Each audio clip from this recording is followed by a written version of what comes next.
Hi, guys. President Malone's not going to be here this evening, so Vice President Abraham's on the phone. She's going to call us to order, and then we'll get going from there. So, good afternoon. I'd like to call this board meeting to order for our legislative discussion and other districts, if they're present, if they want to weigh in as well. And with that, I'll turn it over to Matt. All right. Thanks, everybody. Good afternoon.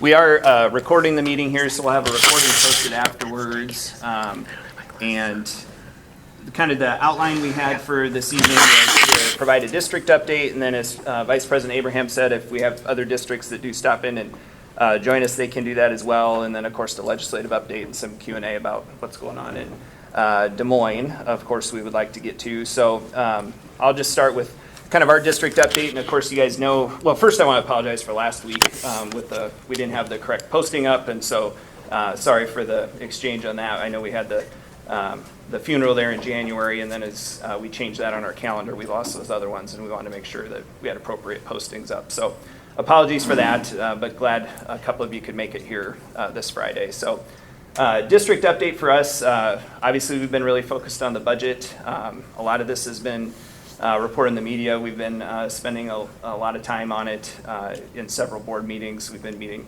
pretty much weekly here over the last couple months. And so a lot of this began in January. We had asked the board to retroactively approve a $10 million interfund loan, which is basically a borrow from ourselves. It was from the health insurance fund. The way that was explained to me in the fall was a regular course of action, and that we had permission from the state to do so. In January, we learned that wasn't the case, that should have had board approval, but we also learned about the size of the loan and our inability to pay that loan back with current funds on hand. And so as we started to unpack that issue, what we really learned is we had a larger structural problem with our budget and a larger cash flow issue for receipts of funds and expenditures that were going out. And some of the reasons for those structural concerns were our costs being exceeding our projections, not enough cash reserves to sufficiently handle that type of scenario, and the part that led us down that path was really information that was being presented to the leadership team and to the board was misrepresented and wasn't accurately stating our financial picture. So as we worked on that over the last several weeks, here recently last week, here just a couple days ago, on March 3rd, we'd asked the board to approve a $3 million loan to make sure we could cover payroll costs here on March 13th. We don't receive our foundation aid payment from the state until the 15th, which since that falls on a weekend, we probably will not receive it until Monday the 16th. And so while we believe we would have likely had sufficient funds, we wanted to, of course, make sure we were doing everything we could to meet that commitment to our employees for March 13th. We've also taken some steps to hold all costs, or hold costs very tight here for the second half of the school year as we look at closing out fiscal year 26. And so one of the pieces the board's been presented with is a way for us to control those costs as we go through, knowing our payroll costs were, again, exceeding those projections. The other areas of the organization where we could hold on some costs and make sure they matched FY25 levels, we really wanted to hold tight to. One of those that I know a couple of you have asked questions about does include our facilities and some of our facilities work there. So we've talked about only our essential PEPAL and SAVE expenditures going ahead. We paused FMP 2.3 progress right now until July, when we can reevaluate that and work through a new plan to get that back on track. On March 10th, which will be next week, the last couple meetings we've been sharing with the board some potential budget reductions, and so we have a $7.5 million budget reduction targeted that we're asking for their support on for March 10th. It doesn't include any staff RIFs. That was one of the initial proposals when we first presented that to the board, but we've since seen enough attrition, either through retirements or resignations, to no longer need to employ that strategy to achieve that reduction. So we'll be asking again the board to support that on Tuesday. I would say from a process standpoint, some of the behind the scenes work that's going on that we've been reporting back to the board on would talk about an acceleration of the completion of our financials. This was something when we delivered the audit in the fall, the FY23 audit in the fall, they had identified an issue with reconciliations, and so we were already in the process of working to catch up on FY24 and FY25. That process is accelerated here rapidly because after spring break, our conversation will switch to a longer term and larger substantial loan for the next fiscal year. And so, of course, it's critical to have that work done when we get to the point of needing to acquire that funding source. We have an interim CFO that's been leading that work here for the last couple weeks. We partnered with FGMK. The board had committed to a contract with them, and they've provided us interim CFO, Kim Michael Lee. We'd interviewed several candidates and recommended that to the board. She's done a great job stepping right in and helping us accelerate that process. We have also recently onboarded an assistant controller, and so that person has been critical in also trying to move this work forward. Our plan is to be back on schedule with the FY26 audit, and that would be completed on the normal timeline in March of 27. As far as completing those reconciliations, she's also going back to continue to investigate the last 2 fiscal years from a process improvement standpoint. We've primarily focused on the general fund. Some of that attention now is turning to our other fund balances to make sure that, of course, we've handled those appropriately or looking for any issues in any of those funds. So that's been a big part of her work. And then some of that will shift also to this cash flow as we look at planning for next fiscal year. The board's been, want to thank them for their leadership in this situation. They've committed to a lot of actions. One thing I think you'll see on this next agenda is kind of a board financial leadership update, which really outlines the actions of the board through this process. So they've engaged a direct line of communication to our legal counsel, direct line of communication to the auditors, sought out some additional learning opportunities.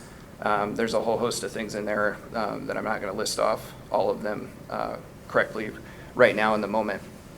As we've looked at this larger loan moving forward, we've been in direct contact with legal counsel, and then the reason I bring that one up is because there's also bond counsel involved in that, and that's PFM that we use through Allers and Cooney as a partner there. 2 things for you guys as far as the intersection to the state would be the SBRC. We've checked in with them twice already, and then we're due to appear with them in April. We have document submission that will need to be approved by the board on March 24th. And so we've been directly communicating with Cassandra Klein, and then Cassandra notified us here in the last week to appear there in April. So we've been updating them about our financial position as we've traveled along this path, and then that'll give us a chance to provide some updated and accurate documents to them here in April. We've also reached out to the state auditor, and the board's entertaining a resolution as a follow-up also with the state auditor once our audits are complete to see if there's any additional level of work that the state auditor would want to engage with us on. But we did contact them 2 to 3 weeks ago about this scenario as well.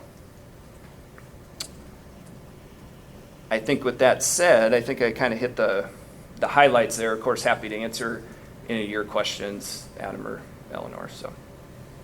Yeah, just so I can understand, I mean, when you talk about the $10 million loan being misexplained and information being misrepresented, I mean, how does that happen? Who was explaining it? Yeah, so that conversation would have happened with our former CFO. He left the organization in December, and so that was a conversation with him and leadership at the time that the need for an interfund loan, and that there was permission given from this, or that we had checked with the state, and there wasn't need for board action at that time. Obviously, that was wrong. He was a direct report to you? No. Who does he report to? At the time, he reported to the deputy superintendent. Our new CFO will report to the superintendent. And then just, I mean, I think when I'm talking to parents and families in my district, and they're really concerned right now, and I think it's understandable why. And I think that the two things I'm focused on are, transparency, and it seems like that's starting to happen with what you're talking about, looking back at what happened, bringing in the CFO. And then the second piece will be accountability. And I'm curious what you think that looks like. Yeah, and I think we've asked that question a lot as well, because I think you're right. I think the two things we want to make sure we commit to are the transparency and being open, and as we have information, making sure we're sharing that to the community and being accurate in that share of information. And then the accountability piece to understand, how we got here so that doesn't occur again. I think we've asked several questions, not only of ourselves or in conversation with the board, but also our legal team. And some of I think the information we continue to get back is to continue to gather information at this time so we can understand and accurately represent what happened throughout that situation. I mean, I think I want to interject here, Adam. The legal team, or legal advisors, have written to the board and suggested that, or actually stated that the board should.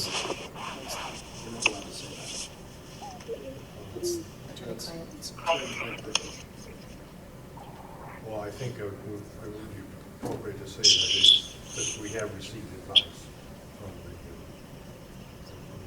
our legal team on what to say, what not to say.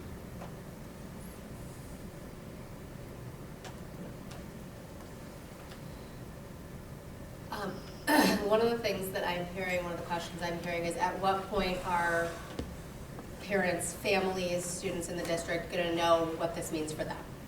Sure. So can you give us an idea of what that timeline looks like? I mean, Yeah, we've done. We're hearing everything from, well, they've stopped work on the ball fields and now we're never getting a new ball field to, I'm sure you're hearing it. Yeah.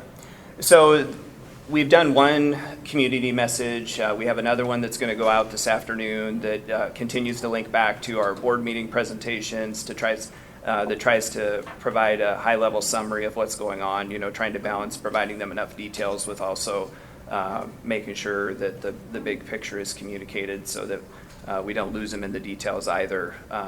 With the staff budget or the budget reductions, and impacting the classrooms, I know that's an element of conversation. That's why we want to make sure that they're getting an additional level of communication. We feel good about our staffing plan. I mean, some of the conversation we had Tuesday with the board talks about that some of the reductions we're able to make would have been due to enrollment anyways, as we're going down our number of students. We aren't affecting any programming at the middle school or high school levels. All those program opportunities will still be there. And I think, like we said, there's some things to be determined yet on some of our facility work and some of that ongoing work. I know a heavy conversation has been about Mercer. We have been engaged with the city. We talked to Jeff Fruin at the City of Iowa City again today. We've been working through our coaches and our facilities team down there about batting cages is one question we've gotten a lot. We were talking about employing a temporary solution this year with coming back with the permanent solution next year. I think there's some sentiment among the stakeholders there. They would like to move forward with some type of a project right away this year, even if it entails private fundraising for that. And so that's what we've been working on, I would say, the last 24 to 36 hours about, how to meet their needs and their wishes and desires with that, with what we would be able to do, or if they want to move ahead with that plan otherwise. So I know that project's been one, and we've also communicated with our other municipalities too about any timeline delays. So I haven't gotten an update. I want to make sure that you got your question answered. Yeah, I mean, I just think, so my last question, I read the Gazette article, and I think we've gotten a lot of feedback on that, again, from constituents. I mean, when you read that there is no month-end, report for years, that's really concerning, and I want to understand better how that happens. Yeah, that was actually something we were going to ask the interim CFO to come back and talk about again next week. I don't think a month-end closeout has ever happened in the district. From the best of our knowledge from working with multiple CFOs, that's never been a process we've completed for a month-end closeout procedure. Obviously, that's something we want to move towards now in that regard. So I would say that there's several process improvements that we want to make sure we commit to, Adam. Having these audits on delay as we have and falling behind on the reconciliations, While it's concerning for us, I think the other piece, just as far as what we're here to talk about today, is also trying to think about how school districts across the state are struggling with this process in general. And as we look at school business officials, the availability, the amount of them that districts are searching, and bringing in high-quality individuals to be able to do that are trained and ready, and then the accountant shortage on some of those. So while our situation is unique for different reasons, it's also, I think, similar to other districts in the state when we talk to them about how far multiple districts are behind on things like reconciliations and audits as well. So I know we've had a recent contact from the Gazette that's working on a story about a very similar thing. So obviously, we're seeing the problems with not having completed that work, right, and the outcomes of that, and that's the concern we're working through. But I think as we talk about system improvement statewide, we're not alone in the need for understanding why are multiple districts ending up in that spot, if that makes sense. So looking at budgetary allocation going forward, are there considerations around administration, around higher level spending that, now having a better understanding of where we're at are going to probably change going forward? Yeah, I think that's been part of the holistic reduction proposal we've tried to present, right? The first piece on our list of budget reductions talks about a reduction to administrative staffing levels, if I'm hearing your question correct. And then from there, then we really tried to think about those district level employees that are furthest away from our students as well, and making sure that the last thing we touch is any kind of the classroom experience in that sense. And so a big shift in some of those district level resources that would be deployed to our buildings. I think Janice might be trying to get in the front door right now. There's no one there to buzz her. She might get stuck at this one. Oh, I might need a cop. I got you.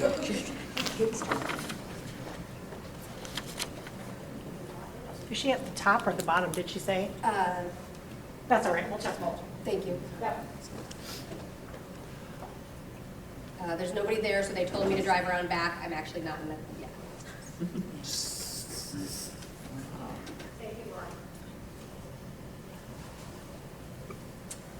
So one thing just I think is interesting on on the SSA bill that we've been trying to pay attention to, that I was going to ask you guys as a follow-up today, is the timing of when those state foundation aid payments would come in with the funding package. It looks like they're moving to a quarterly distribution of those. Is that your guys' understanding of that as well? And would that happen at the beginning of the quarter? Like, would we start to receive those in July rather than, because right now we receive a state foundation aid payment every month except those summer months that I mentioned. And it looks like part of this funding package is those would be dispersed quarterly.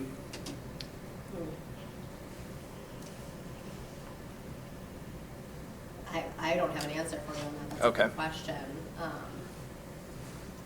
I mean, it's certainly something I can find out, but I don't have an answer for you on that. And that's what my understanding was. I just didn't know if you guys were reading it the same way. I think the second part of that question is, we would love to have that in July if there's still input on the schedule, rather than waiting until later in that quarter, because that's already the challenge with the receipt of the property tax payments coming in October. So if all of that funding sits for 3 or 4 months, that's going to be a really big challenge for districts instead of getting those monthly payments, which I do believe the last time I had a chance to look at it did look like that first disbursement should happen in July. But So if I recall correctly, at present, you receive monthly payments September, like basically September through June, or August through June? right.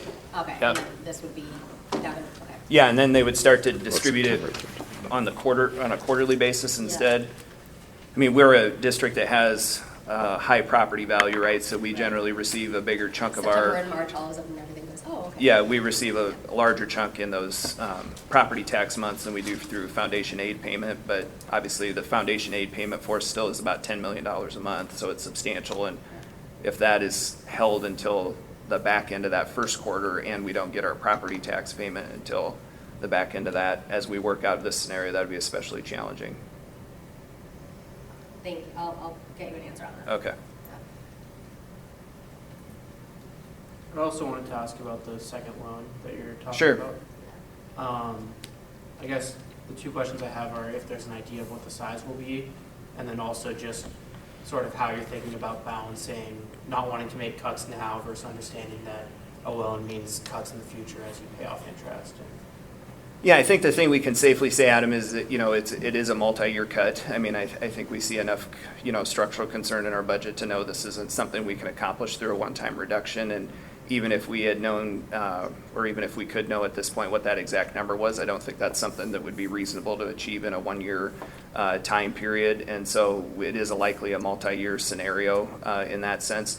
As far as the size of it goes, that's what we've been working currently on, the last 2 to 3 weeks with PFM, and is trying to make sure they have as up-to-date of information we can provide to them, knowing that we're completing those financials so they can see an accurate picture of our cash flow to determine the size of that. A couple of the things I have shared publicly would include that, we still need to pay a $10 million loan back, and we don't have a $10 million foundation aid payment in July, and knowing that we have limited cash reserves, I mean, you can tell it's a substantial loan size that we're talking through.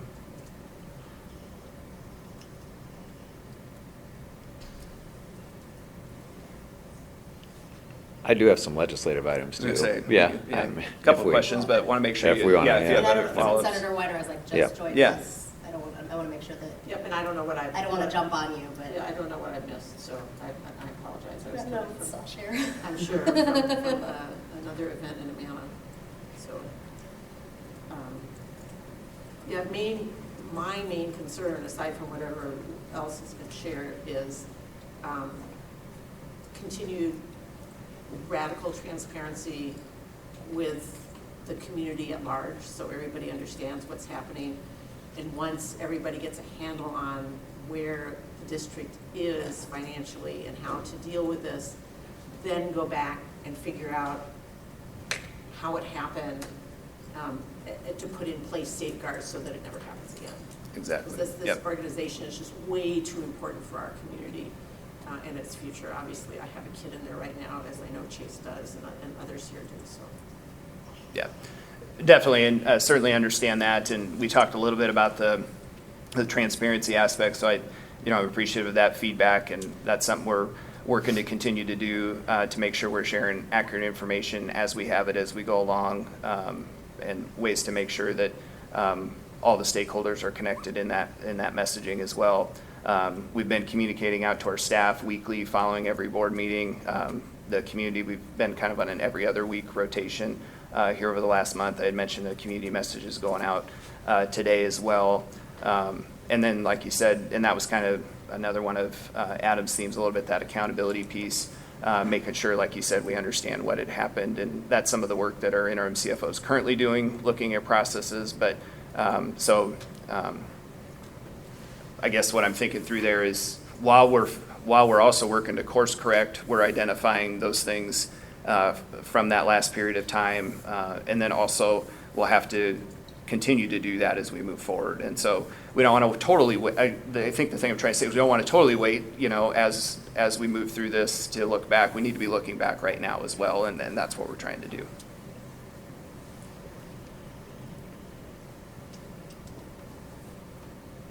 Pivot to legislative, and then we can always come back if there are. Does it come to mind? All right, thanks. I just had some that people had brought to me, knowing that I appreciate you being here and having a chance to share some information. So Tuesday was pretty busy in the House side, at least in terms of education. A lot happening. So House File 2510 is that big bill that's trying to circumvent the newly adopted, January 15th adopted social studies standards. And it would be quite a mandate that would be imposed on districts. And I think we have quite a bit of concern on that. And so I don't know, it's now with the Senate and the Education Committee. So I don't know, Janice, if you have any sense if that's gonna make it through the Senate, or are we? I don't have any good sense right now. What's the number again? It's House File 2510. So I can say, so this bill is essentially a rewrite of a bill from 2 years ago that Yeah. passed the House. It has always been more of a priority on the House side to implement this very prescriptive and specific Yeah. social studies curriculum. Yeah. There are 2 weeks exactly for this to pass the Senate subcommittee and committee. So this is a good time for advocacy Okay. with those Senate education members. And I think stressing the challenges of implementing the fact that the Department of Education generated a curriculum based on review Yep. and study and expertise, and the legislature throwing a tantrum in the form of a bill is not a productive way to run the state. Yeah. It's Yeah. also strange to me because I don't really love those standards. I don't like those standards compared to what there was before. Yeah. But the governor and her team have been taking a victory lap about how great their standards are. Yeah. So it'll be interesting to see what happens. See if it with goes Senate. anywhere. Yeah, and Yeah. we met with the Department of Education, on the Education Budget Subcommittee on the House side, because of course we no longer have joint budget subcommittee meetings. We met with the Department of Education yesterday and packed what in my opinion should have been 2 to 3 90-minute meetings into an hour. So I had a lot of questions that we didn't have time for, so I have followed up with Director Snow about some specific questions about the social studies curriculum. Okay. So I'll try to share what I got. Yeah, it would really, I mean, as I read it, it would radically change our scope and sequence and what the course pathway of students in our district, yeah, now. Also, so. I didn't write the bill, but they had actually put in my Holocaust education bill. I saw it, And yeah. they amended it out on the floor. I So did see was the that. one You that- split the amendment though, right? And then they voted it out, so. Yeah. They just really like picking I- out the I- that bill. I did see that. If I have my own. Two things on social studies ed. One, I think that there are a couple of other bills, one in the House, one in the Senate, that would extend the requirement in civics from a half unit to a unit. So for a kid, a semester to a full year, which I understand probably the logic of that, given that next year is when we start the required civics Still tests, haven't seen. which we have not seen. And the whole point of the implementation date was that Yep. you would have multiple years to pass Yep. it, but I could go on a whole thing about that. Yeah, that's a significant concern. We applied to be one of the schools that did the pilot. We were not accepted, and I understand the process they used to do that. But we have not seen what the items look like. We have not seen any results from the pilot test. We don't know if all 128 questions are in one sitting, or are they doing a selection of them? So that really, especially because it's starting with next year's high school students, so this year's juniors, next year's seniors, some of those kids are going to have a year to do it. So any help we could get, and just even knowing how we implement it. Or kids who are planning to graduate in December. 100%, exactly. Or they have 3 months to do Yeah, yeah. So I get why they would, expand out the civics, but that part is a definite concern and talking point. The other thing too on this, there was a $2.3 million price tag associated with the regents, if I remember this correctly from the papers, if they were to do mandatory civics and U.S. history. One thing that I would love us to talk about is our state's policy regarding advanced placement credit. We're one of the very few states that does not have a state policy that says if you get a 3, 4, or 5, you get credit at your Regents institution or your community colleges, which is going to be a hard conversation with given the underfunding of the Regents, institutions recently. But at the University of Iowa, I teach AP government. The University of Iowa, you need to get a 4 in order to get credit. Kids that get a 3 passed a national exam. They've had me for an entire year, not just a semester. The seat time would be significantly greater than what they would otherwise get. That could help drive that price tag down for the Regents, because you're going to have more kids coming in already having fulfilled that. And I think for our students that we have, it would be very beneficial if we want to keep our kids in state to have a better and easier pathway. So that hasn't really been talked about, but that might be a way to sort of combine those conversations. And that wouldn't just be in social studies, of course, but that would be, in any of I think there's 38 states that have a state policy saying if a kid gets a 3, 4, or 5, they get credit at their state institutions. Do you know if at Iowa that's a department by department? Yeah, Also? it is, yeah. Yep. And then With respect to your earlier question Yeah. about the big bill coming to the Senate, I don't know if Yeah. there's going to be the appetite for it. okay, I'll talk to Molly Donahue. thanks. And the fact that the chair of the Education Committee is, for better or for worse, a former superintendent, and That might help. is facing a primary in his own district. Okay. for reasons I don't actually understand, is going to want to get out early. I'm skeptical, but. Okay. Okay. That would be, we would love for you to slow it down if we can. Immunization requirements. Ugh. So House well, you're here, I get that. Yeah, so House File 2171, a lot of concern, obviously. It's passed a House committee, but I don't think it's passed the whole House. I don't know if it's on the calendar. Does that one have legs at this point, or are we thinking like, If it doesn't come to the floor, it won't. right, I get Never that. say never. Yeah, remind me It's of the. wrong. I mean, it will lead to teachers, students, staff, Yeah, parents, elderly family members being put at extreme risk. And there is currently a measles outbreak in several parts of the country. Yeah. So, And there was just an article, I think, in the Gazette about the concern, there are no cases currently in Iowa, at least that anyone knows of, and the concern about the current relatively low vaccination rates, not necessarily in this county. but- Particularly in the county south. yeah. Yeah. Brady, remind me of the bill number on that one. The House File 2171. There, another one that I had a lot of people ask me to ask you all about is House File 2324, which has passed the House Education Committee. That's the act prohibiting districts from entering into contracts with public libraries or hosting mobile libraries. I'm on the sub for that one. Okay, and it seems like we might be running out of time on that, and that's a good thing, but I don't know if you have an update on that one. If Isn't it's- this how some districts are meeting the requirement to have a There librarian are as at well? least 7, if not more. We think there are more. Schools in Iowa are statutorily required to have a library. And at least 7 of them are meeting that requirement through a partnership. Yeah. And that was just a change in Chapter 12 flexibility less than 2 years ago. And so I think even though this bill, which has huge impact and had a packed room full of people who wanted to speak at it, it was scheduled for 15 minutes. So not even a third of the people who came to speak on the bill were able to speak. Yeah, Still, somehow, I think we were able to hit home on the reality of what they're talking about with this proposal. No guarantees, but I've heard nothing about it. It did pass the committee, Yeah. because I think they wanted to get it through the funnel so that Right. they could get everything through the freaking funnel. But I've heard nothing about it since then. Okay. And so I'm vaguely hopeful that Okay. that one has died the quiet death. okay. I'll just add, I would like to see local governments find more opportunities to collaborate Yeah, for efficiency. I agree, And Matt. so getting rid of one of those opportunities makes no sense to me. Yeah, We also had some fantastic, we had one district that's just north of Ankeny, where their public school library is their local library, and they invited us all to come up. Some of us are planning to take, I don't know how many of my colleagues have taken them up on that offer, but one of my colleagues and I have started to work to make plans to go up and visit and Okay. see how that is working for them. okay, And I think those messages have been effective. okay. We have a lot of data from here about that program too that could be supported. So. It's also the same program, I mean, it's the same bill that would ban the Bookmobile. Yeah, So, right, exactly. I know.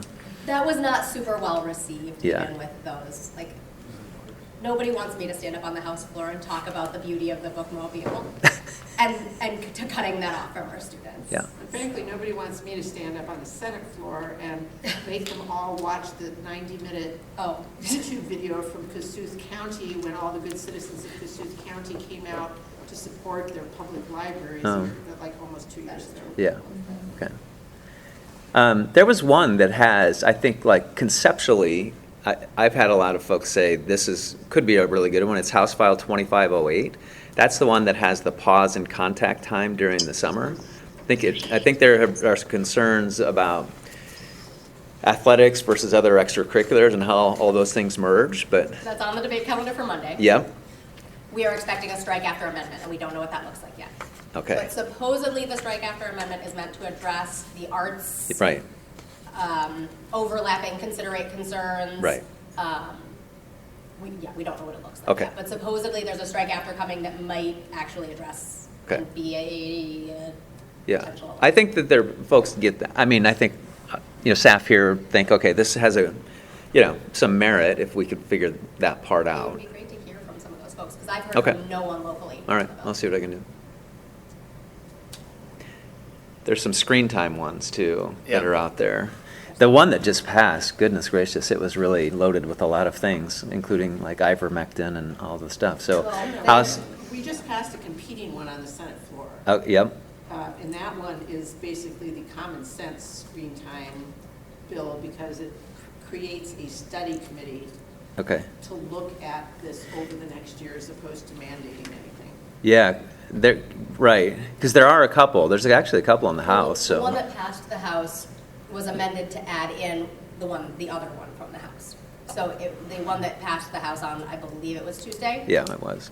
Sorry, this brain. Yeah, it was this Tuesday was a brain big this day, week, yeah. There was a bipartisan bill from a Republican and a Democratic member on the Education Committee who came together to come up with this screen time specific bill. And then it was amended into this larger bill on Tuesday. And House File 2676, Yes. right. So that's off to the Senate, so Janice, do you think that that's the one that has SNAP, it has ivermectin, it has, hits the Make America Healthy Again I mean, version? the question is which committee it would move from, Okay. move through, whether they're gonna, whether they would send it to Health and Human Services or Education or both. We'll just, what's the number? I'll just pay attention to it. It's the governor's Maha bill is the title. Oh, right. It includes all kinds of stuff, It- food dyes in school lunch. Yeah.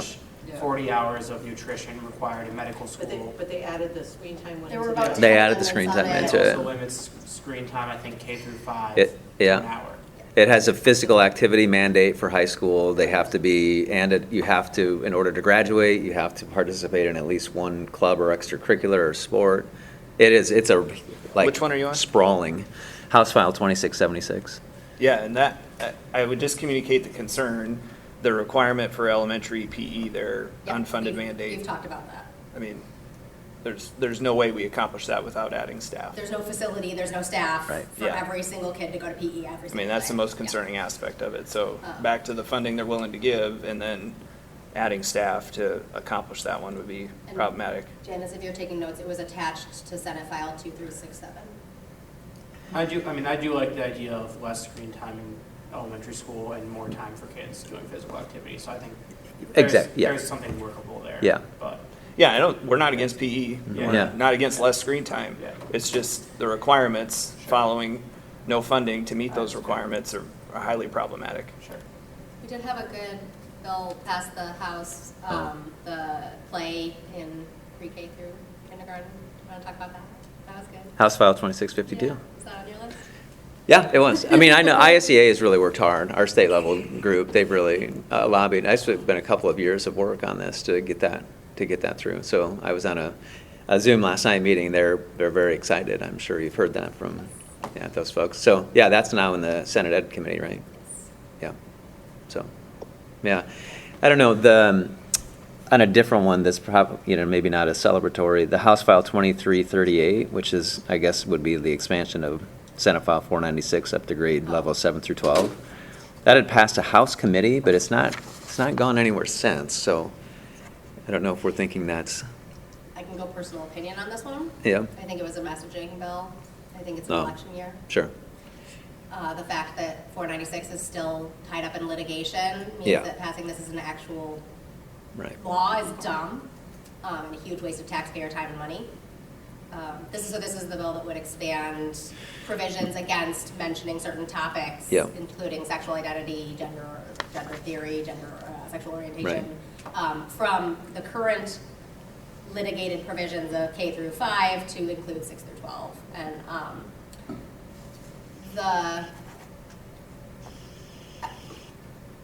again, I can't promise it won't show up on a debate calendar, but Yeah. I won't be surprised if it just never even shows up on a debate calendar. Okay.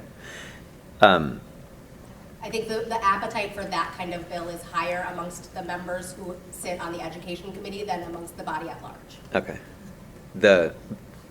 For the cameras in the special ed classrooms. Yeah. Yeah, House Another File unfunded mandate. 2218. That one's just created a lot of conversation, concern. Concern?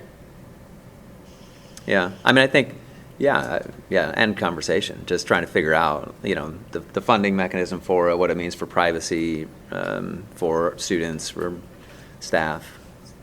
It seems from what I heard that one, it's awaiting a House vote, but that this could be one of those deals that is successful at the last minute. That's one where I would say it would be very helpful for us to be hearing from people now, because I don't think it's gonna be a party line issue. I think people have Yeah, all over the yep, place it's feelings about complicated. that. And for folks who do not sit on education, folks who do sit on, for all of us to be hearing from Okay. anybody who has thoughts right now would be very helpful. Okay. To prepare for that one, because I think it might go fast.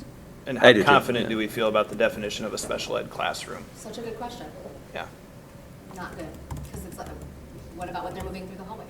What about when Yeah. they are in with their gen ed peers? Right, most of our models have switched to that, so. Correct, yeah. It's unclear. It's fascinating to me that both sides of the legislature have been unable to move another bill on cameras that a lot of people want, which is to allow cameras in nursing home rooms for those residents and their families who want them, yet it's like, so it wouldn't surprise me if this hits us, if we Yeah. try, I mean, it'll not be germane, but we might try to Amend on remind the us. yeah. Yeah. Probably my last one, just property tax. Somebody else talk. I mean, it's ever evolving. I think we're watching the developments, and the Senate now has a proposal. Right. So the Senate, they finally. Senate kicked out, right? They finally did subcommittees on both the governor's bill and the Senate bill. So the Senate bill had an hour and a half subcommittee on Wednesday. The governor's bill was given an hour and a Yeah. half subcommittee the previous week. I'm actually, not now, but between now and tomorrow morning, going to get some more detailed information on it because somebody wants to interview me, and I'm not a property tax expert. But the one thing I can say is that Senator Dawson, who's worked long and hard on his bill, is a bulldog, and he is not going to give up very easily on a lot of the provisions in his bill, as opposed to the other one. So I don't know where anybody's going to meet on this, if it's going to be sort of plug and play with some of these. With some of these, we keep making clear that it has to help, if they're going to do it, it has to make it simpler and more transparent. It has to help the people who actually need help in terms of paying their property taxes, and it also has to not have a negative impact on the ability of local government to fund services they actually need. If Representative Jacoby were here, you would remind us certainty and simplicity. Yeah. Right? People need to know what's coming. Local governments need to know what's coming. Property taxpayers need to know what's coming. And people need to understand their property Yeah. taxes. Yeah. And I don't see many of the ideas that have been put before us doing those two things. So that's what we're kind of keeping an eye on. Okay. But Yeah, obviously a top priority going in for a lot of Last year too. folks, Right, yeah, but and then, this is year 2 of a top Right. priority. If it would have been great to see folks work together over the summer to Right. come up with some sort of unified approach. That did not happen. We've now passed the hump. We're over halfway through the session. Yep. So I don't know where we're going to end up on this. Okay. I'll be amazed if something doesn't end up in having a vote yeah, and passing. I just don't know yet what that something's going to look like. One I had was 2684, the ESA fund flexibility. We'd like you to advocate for that one. That would allow us to place those dollars in the general fund rather than being noted for the categoricals. Right now, it's basically the piece we get off every student that is on a voucher, the $1,200 that comes back to us, and it sits in a categorical. If we could have those funds for flexibility purposes to the general fund as it states, we'd be supportive of that. 2684. Is it House fund? yeah. Yes.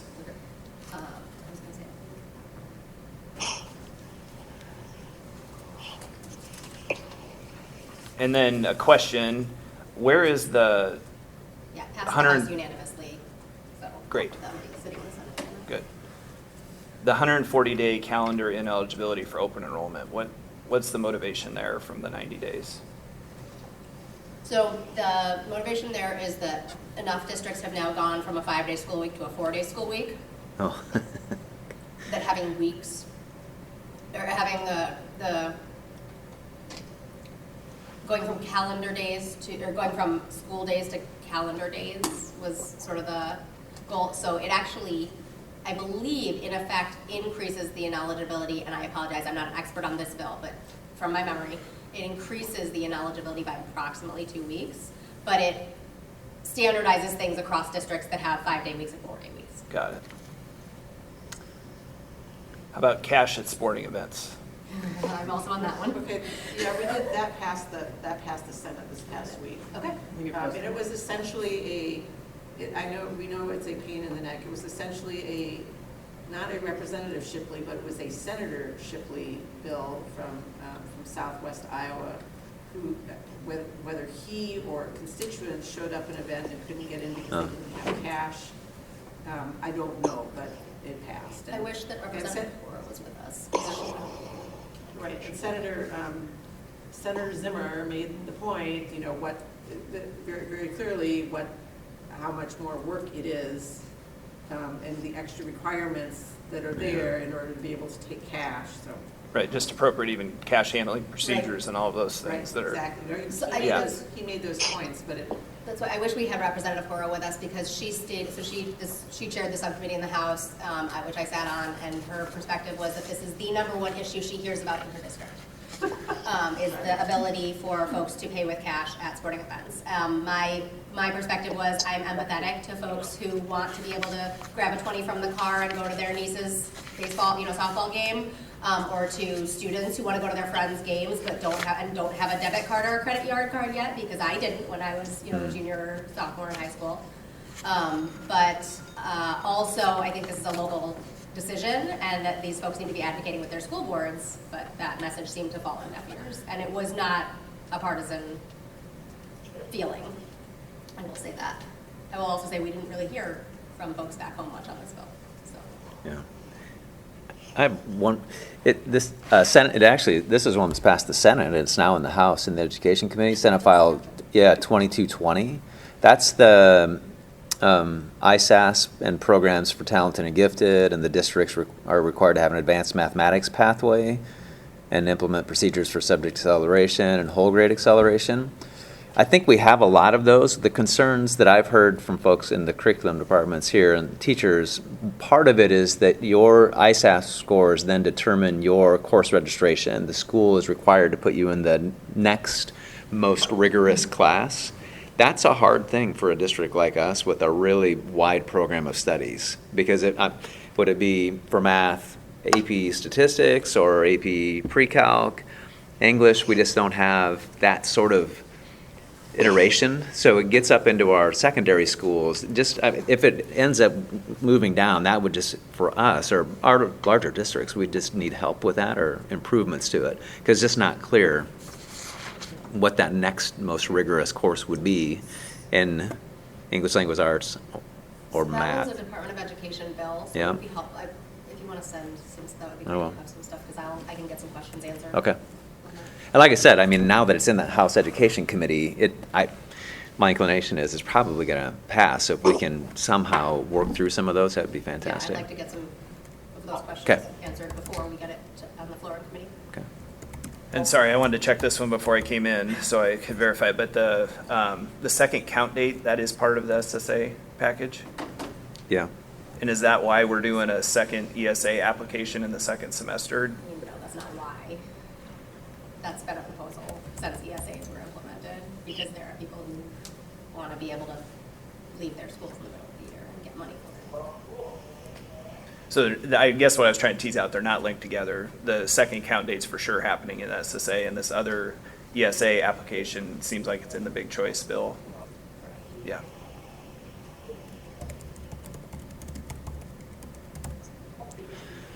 Yeah, because they ended up doing an average, right? Instead of the actual I count. will be perfectly Yeah, honest, I I think so. slightly lost track, but Yeah. I believe so. I think it's the average Because of the Senate two version rather was than higher, the. or House right. version was the higher of the two. Right. The Senate version was the average, and we ended up with all of that.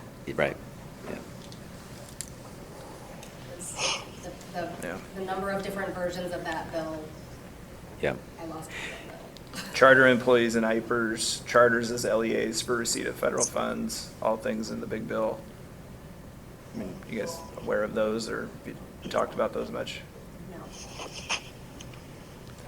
Seems challenging that IPERS was on the DOJ report, and then we're gonna allow more people into IPERS that aren't working in the public system. I'm And assuming you it's guys not just probably. the public charters and the, It just says allow charters, and Okay. so that's why I was trying to clarify. Okay. But then the second point about charters is LEAs for receipt of federal funds, right, with Iowa's new model on distribution of federal funds. As the number of charters goes, right, then that'll probably get, imagining those federal funds will get dispersed more.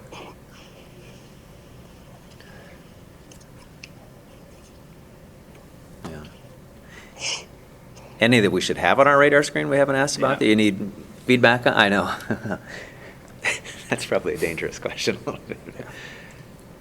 That you think, gosh, we could use some feedback or, I mean, I'll say, on a brighter note, I do, every year I go out to Kirkwood and they do job shadow opportunities Yeah. for their, high school students. And so I do one on what it's like to be a state rep and Yeah. work through an activity with them on sort of civics of, they identify a problem in Iowa. Yeah. They work in groups to come up with a solution. They talk about what level of government it would be at. And there were a couple ICCSD kids, including one who's actually serving as a page at the Capitol Oh, this nice. semester. And they were amazing. They Yeah. were bright. They were inspiring. Definitely been the highlight of the legislative session for me. And so, you guys are doing a great job preparing these Thanks. kids.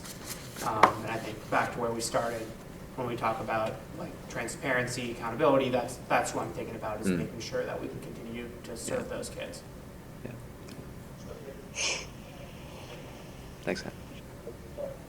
it would be helpful to hear from folks back home on the dress code bill. Oh, golly, I forgot about that one. I think those personal stories would be good Okay. on the dress code bill. You think that's gonna get through floor in the House? Boy, do I don't know. It did not seem like the conversation in the ed committee made a dent, despite how deliberate and well-reasoned it was, and how specific and how many personal examples were raised. Okay. But as I've said, sometimes the appetite in the House Education Committee is different from that in the Republican caucus of the House. Okay.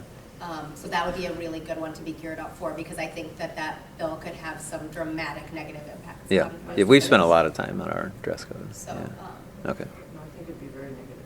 yeah, Okay. so that would be a good one. Okay. Without being able to see the room, I don't know if this kind of wraps up what people want to talk about, or if there are more things. I have one question, Director Horn Fraser had one, Molly. Great. and that is just about the firearms and vehicles on school grounds. I mean, that bill's been around for a long time, and Yeah. a couple years ago, they actually passed it off the House floor, and I read the full list of school shootings in the United States since Columbine with a couple colleagues. It took us about 45 minutes. Unfortunately, that list is now longer, but that bill's a disaster. Well, I mean, the bill that passed the Senate, which was a version of that, had amended out, the ability to do it either at like university parking lots or in school parking lots. So the version, it did pass the Senate, but it took out schools and universities. Okay.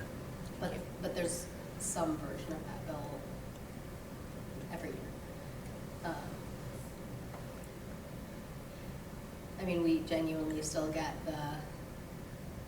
if I'm picking up my kid from school and I see blah, blah, blah, blah happening, I'm gonna intervene, and I'm like, with a gun?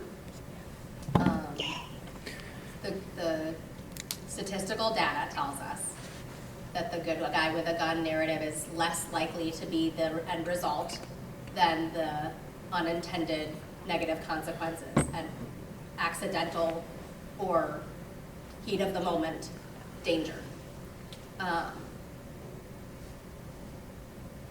We fight it every year. The last one I just leave you with is going back to 2676 again, right? I mean, I think we're looking for ways locally to limit screen time, no problem with that one, no problem with PE. But when we just mandate a requirement without levels of funding, I mean, it's impossible for us to continue to meet those demands. We had a semester of social studies, we had Yeah. PE time, and we have the level of funding that's been provided. That's a really hard thing for us to continue to keep up with. So anything, I mean, again, there's workable parts of it, you know, but that piece is really difficult.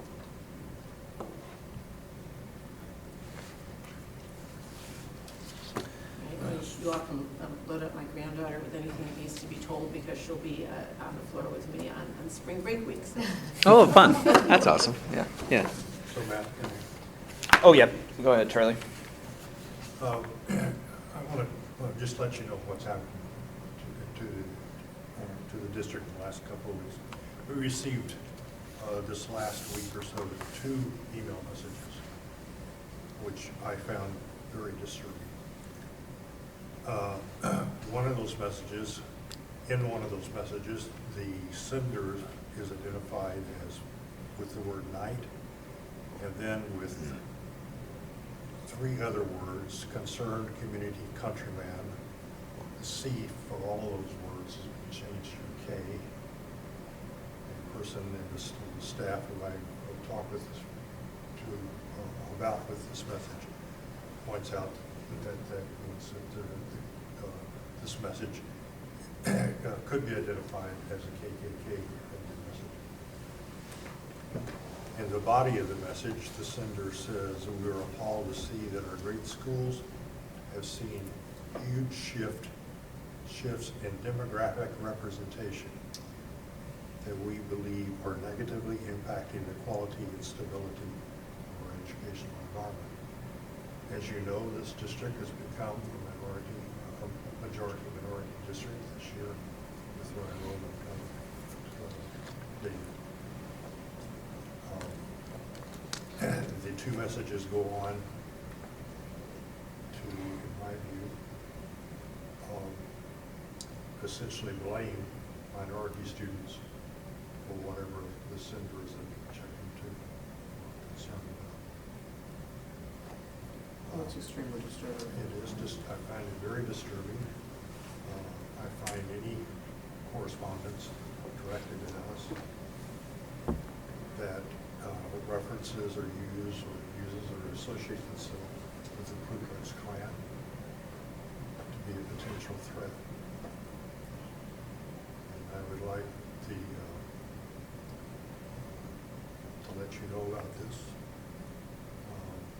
I plan on bringing these topics up to the groups that I'm familiar with in the coming 3 days, starting with the Blind Voices Project this coming Monday night. I've talked with the president of the Blind Voices Project about these messages, and they are very concerned, much more concerned than financial matters. Do they both seem to have come from the same center? Not with the, I mean, it's hard to know. from addresses. Are they signed? In a way, not in a way that I can identify an individual. I could identify an individual.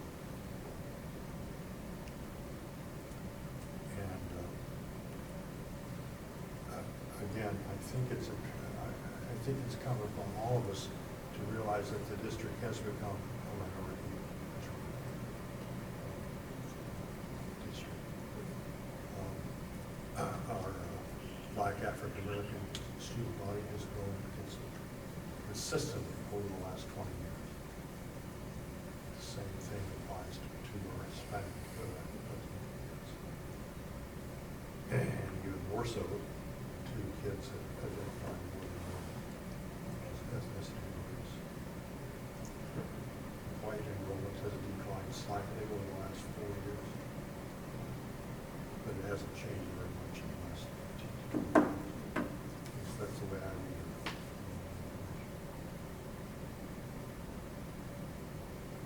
So as I'm trying to say, as we consider financial matters, I think we also need I think we need to consider what is important at the time to the district.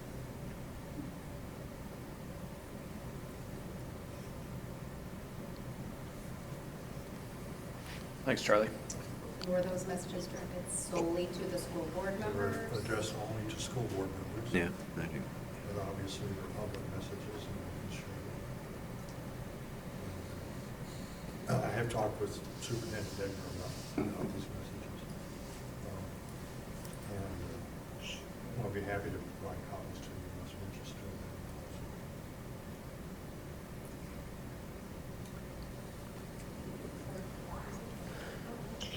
I think the thing we've learned, right, from other folks different than us is when we do receive that stuff, it's important for us to call it out, right? Is that it's wrong and it's not something we're supportive of. And so I appreciate Director Eastham bringing that up. There's a lot going on right now, and I think anytime something like that happens in whatever issue we're in the middle of, it is still important that we recognize that and that we call it out and we make sure that we don't give passive consent to that, or we affirm it in some way by not calling it out as something we're not supportive of and that we won't stand for. So thank you for bringing it up, Charlie. Otherwise, Molly, I think we're at the end here. So All right, any other comments from anyone, or can I get a motion to adjourn? Motion to adjourn? Second? Second? Meeting, all in favor? Aye. So meeting is adjourned. Thank you so much to everybody who came and participated. This was very helpful for me. thanks, Molly. Thank you, Molly. Get out of Yep. it. Stop it.